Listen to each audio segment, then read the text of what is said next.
Good evening, members. Welcome to the Overview and Scrutiny Committee. I am Councillor Grace Watson, the chair of this committee. Before we start the meeting, we are not expecting a fire drill, so if the alarm goes off, please make your way out to the nearest emergency exit and gather at the front of Runnymede Hall. Please switch your mobile phones to silent. The first item on the agenda is apologies. Any apologies, Sonia? Thank you, Chair. We have apologies from Councillor Edwards, Councillor Jones and Councillor Knott. Thank you. Item 2, members' interest. Are there any interest to declare?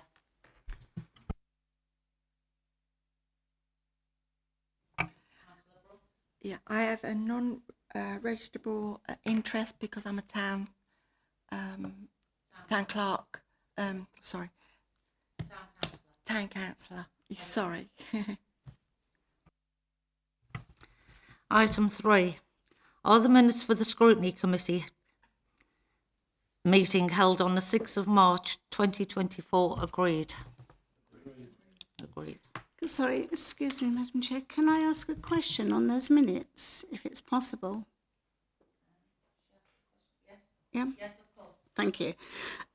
I just wondered whether the collaboration, CDC collaboration that was talked about in those minutes, whether there'd been any effect due to the elections that had taken place.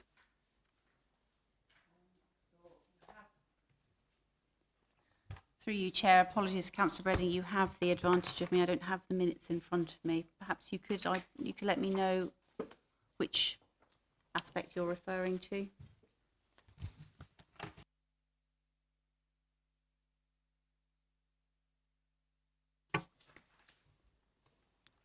Yes, it's the South Essex Council's Joint Committee that I'm talking about.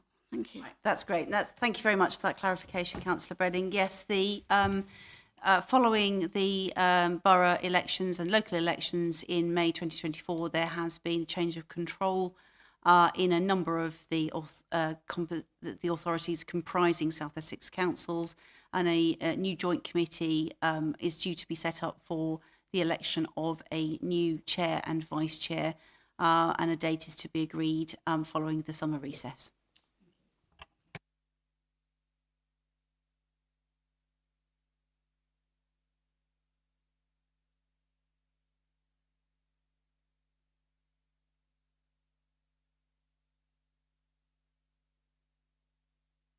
Sorry.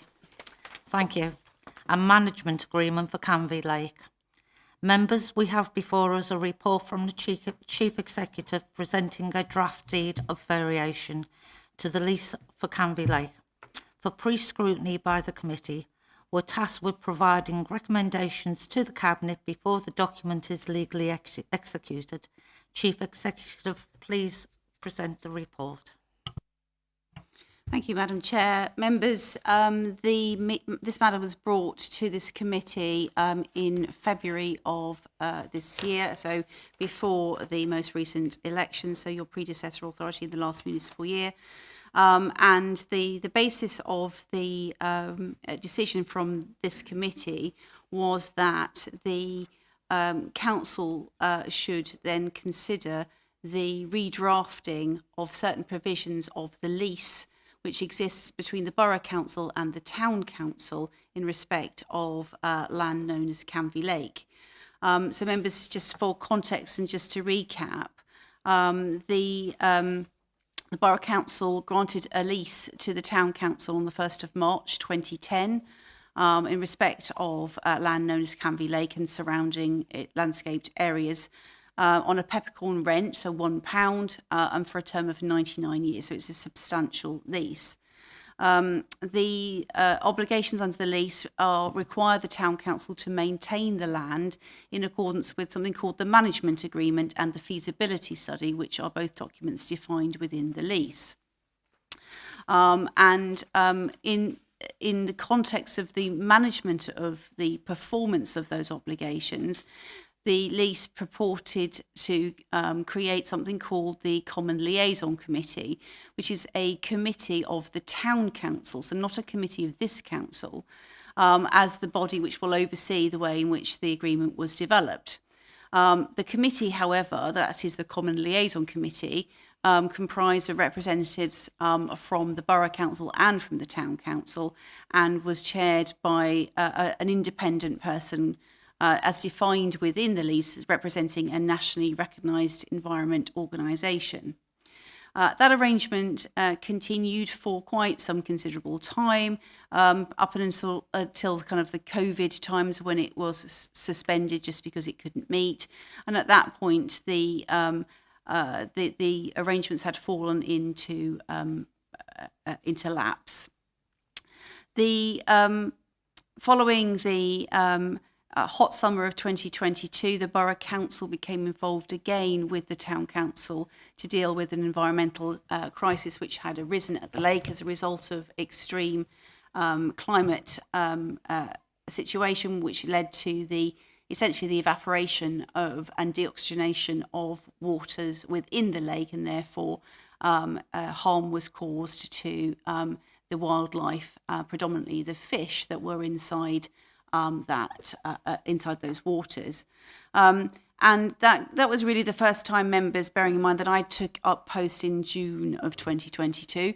That was the first time I became involved with the Town Council in the way in which the lake was overseen. And that's what caused me then to look very closely at the terms of the lease, and to recognise that whilst the stewardship of the lake, in other words, the day-to-day management and operation and overall responsibility for the lake, quite clearly does sit with the Town Council, there is nonetheless a stakeholder role which the council this council has to assist the Town Council in the way in which the lease is operated in kind of future sustainability terms. So not in terms of day-to-day management, but in terms of that kind of strategic direction. And indeed, it isn't just the council; it is also other agencies who support the Town Council in managing the water. So it's the Environment Agency who are responsible for the discharge of water into the lake, and therefore the discharge of the water from the lake out to the sea. Also, the Environment Agency are responsible for monitoring water quality and policing water quality. In addition, a key strategic partner is Anglian Water, as the wastewater authority for the area, and therefore again water that's discharged into the lake and out to sea. Furthermore, Essex County Council, as the local lead flood authority, clearly are key stakeholders for the lake, which in the context of its attenuation requirements is a major part of managing flood liability in respect of Canvey. The lake itself is a surface water attenuation unit. It operates like an overflow. And so when certain levels of the lake are reached, waters are discharged into the pumping system and then removed into the sea. Like all surface water attenuation units, the more water that comes into it too quickly means that it can't disperse it quickly enough, and that's when flooding events occur. Since 2010, and indeed probably preceding 2010, and obviously that predates me by quite some considerable margin, the lake had been used for fishing, but the fish population had increased exponentially over that time, and essentially the biodiversity of the lake was damaged by these essentially apex predators in that environment, and the fish themselves had become diseased and therefore needed to be safely removed rather than euthanized. So we worked with the Environment Agency, and I supported the Town Council to work with the Environment Agency to ensure that the animals were safely removed. There continues to be ongoing challenges to the Town Council around the future management of the lake, and the Borough Council continues to be a keen stakeholder to support that kind of future strategic direction. But it is clear nonetheless, members, that because the Town Council has the benefit of a 99-year lease, the responsibilities with the Town Council to, as I say, manage the stewardship of the lake, and they are putting in plans for a number of solutions which will look at the long-term biodiversity and financial sustainability of the lake going forward. So the suggestion is therefore that the Common Liaison Committee and the arrangements which had been put in place back in 2010 was no longer fit for purpose, and that therefore that particular mechanism for oversight and scrutiny needed to be updated and recast in the lease.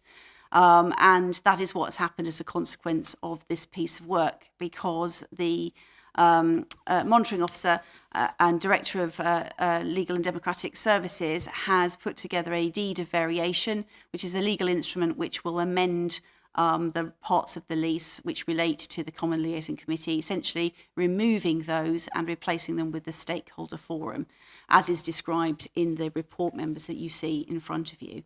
So that is the basis, just in a little potted history of why this matter is coming before you.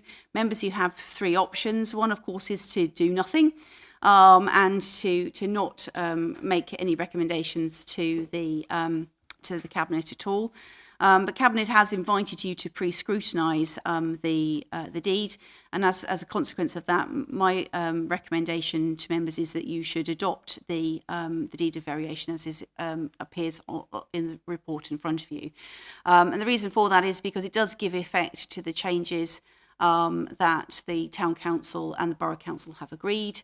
The draft has been through the Town Council's internal governance process already and has come to us now for agreement. And therefore that's why I'd be asking you to members to recommend to Cabinet that the draft deed of variation as drafted should be accepted. However, members, you are the Overview and Scrutiny Committee. It remains a matter for you to propose additional amendments which are more than immaterial, so it's more than typos and grammatical improvements, and rather to recommend to Cabinet that they should consider something more stringent or far-reaching, and of course it's a matter for you to do that. Members, so far as Cabinet is concerned, they're obliged to consider everything, any recommendation that you put in front of them, but of course they are not required or obliged to accept them. So members, if there were amendments which are more than non-material and are reflected in option number 3, I would suggest that we can discuss those and raise them with the monitoring officer and ask the monitoring officer, therefore, to provide, when this report goes back to Cabinet for consideration, to provide a detailed breakdown as to all the implications of accepting any other material amendments. On that basis, Chair, I'm happy to leave the recommendations to you. Thank you. Members, do you have any questions? Sorry. Thank you. I am aware, obviously, as a Canvey councillor, of the concern this has caused a number of residents on Canvey. And I have one question, really, and that is some of the information that's going around Canvey at the moment is that the lake is going to be filled in. Can I have insurance that if this continues, that will never happen? Thank you, Councillor. Through you, Chair, I can confirm that that is absolutely not true. As I say, the lake fulfills a surface water attenuation function. It is a prime part of the flooding prevention measures that exist in Canvey. It will not be filled in. Are there any further questions? Councillor Ainsley? Yeah, hi. Have the key stakeholders actually been approached and asked if they're willing to take on this responsibility? Thank you again, through you, Chair. Yes, Councillor Ainsley, they have. These are agencies that have, for the most part, been previously represented in multi-agency group arrangements. But as I say, the multi-agency group arrangements have historically been in terms of crisis management, whereas what we want to do is to involve them in a more proactive way to help design, shape and influence the strategic future of the lake. Thank you. Any other questions? Councillor Cortes. Thank you, Chair. Just a quick question. Is there any break clause enclosed in the new lease on either side should this not fix the problems? Chief Executive. So I will, whilst the monitoring officer is quickly checking the lease for the specific terms, the obligations under the lease which would lead to termination relate to breaches of covenant by the town council. And that would mean that the town council would have to stop doing the things that it currently does in terms of the stewardship and management of the lake in order to be in breach. There is a lot of misinformation, and there is certainly a lot of misunderstanding that the town council was solely responsible for the biodiversity and ecology that exists within the lake. Clearly, it is not wholly responsible for that. That is why a multi-agency approach is being taken. As the landowner, it is accountable to the Environment Agency to make sure that the water is in the best quality that it can be. But that is on the basis that it is a surface water attenuation unit, and therefore there is no control over the water that goes in. So if somebody is washing their car and the suds, go into the drainage system, it will end up in the lake. So the water quality for the lake is monitored routinely by the Environment Agency, and that is part of the that is not an issue under which the council would be able to enforce termination of the agreement upon the town council. In terms of whether there's a break clause, I'll just turn to my colleague.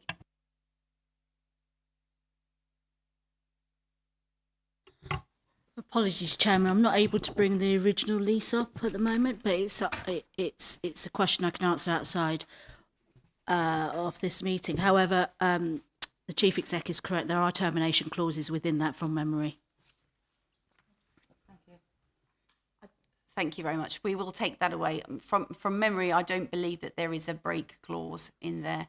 I think it is intended to be for the full 99 years unless terminated otherwise. Of course, parties to a lease can always mutually agree, but there is no right to demand, I think. I'd have to check. Thank you. Any other questions? Can't even remember his name. Councillor Thomas. Thank you, Chair. It's mentioned there are two other stakeholders, the Environment Agency and Anglian Water. Does the lease encounter any of their obligations? Do they have any obligations? And what are they? And is it in the lease? Thank you. Again, through you, Chair. So the parties to the lease are the Town Council and the Borough Council. That is because the Borough Council is the landowner, and it therefore has effectively leased that part of its own land to the Town Council. Parties who are not linked to the land and therefore have no interest in the land are not party to the lease. So to answer your question succinctly, no, neither the Environment Agency nor Anglian Water are parties to the lease, which is why I'm saying in terms of water quality and the future strategic direction for the lake in terms of its future and the role that it plays, there are multiple agencies who are responsible for or have an interest in securing the outcome of that. In very, very narrow legal terms, the landowner is the Borough Council and the lessee or the tenant is the Town Council. And therefore it is the Town Council who has responsibility for the body of water and the land surrounding it. But clearly, as a Borough Council and ultimately as the landowner, we have a clear vested interest in supporting the Town Council in achieving its outcomes. Thank you for clarification. Thank you. Any further questions? No? Members, I will move the following recommendation. To recommend option 2 to the Cabinet as set out in paragraph 6.2 of the report. Do I have a seconder? I'm happy to second that. Thank you, Councillor Bowker. Members, are there any further questions or comments before we go to the vote? No? Thank you. Can I have a show of hands, please, for those in favour? Sorry. It's unanimous. Unanimous. Thank you.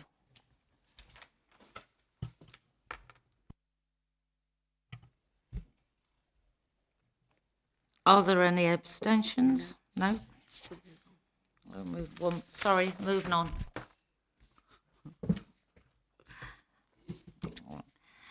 Right. Agenda item 5, Task and Tourism Finish Group. Members, we have a report before us seeking nominations for Tourism Task and Finish Group. Miss Law, can you please introduce the report? Thank you, Chair. I'll keep this simple. So following the local elections in May, there has been a change in the membership to the Task and Finish Group. 3 of the original members are no longer members of this council.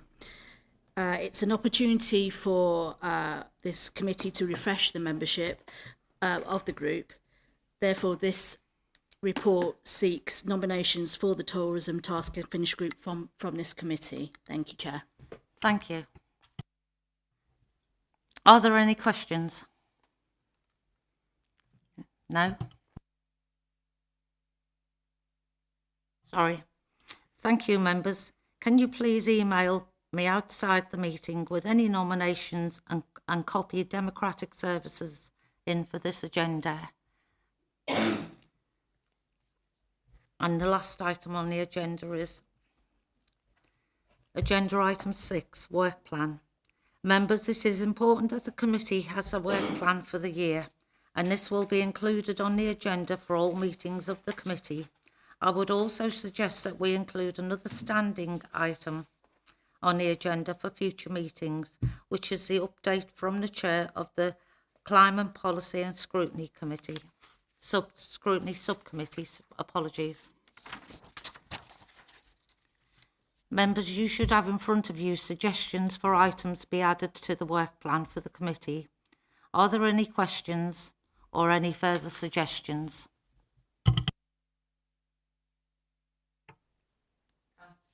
Councillor Bredding?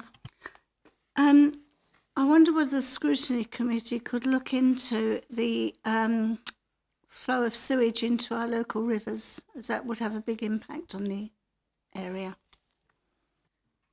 Chief Executive, can I pass that to you? Yes, thank you, and through you, Chair. Absolutely, there is an important role for the Environment Agency and for Anglian Water as the wastewater authority in respect of the discharge of water of sewage into watercourses. It's a highly regulated environment. You'll be aware that there's been a lot of publicity recently as data has now started to be published, and government levies fines for discharges which are outside of permitted licensing. It is something that we can commission a report on, Chair, but it will require the attendance of external agencies. So if you wish to include it on your work plan, then if you could plan it towards the back end of this calendar year, then that will give us time to canvass diaries and make sure we get the proper people representing. Are members happy with that? Sorry, Councillor Ainsley? No, that's absolutely fine, Chair. I just want to second that. Yeah. Are all councillors happy with that? Yes.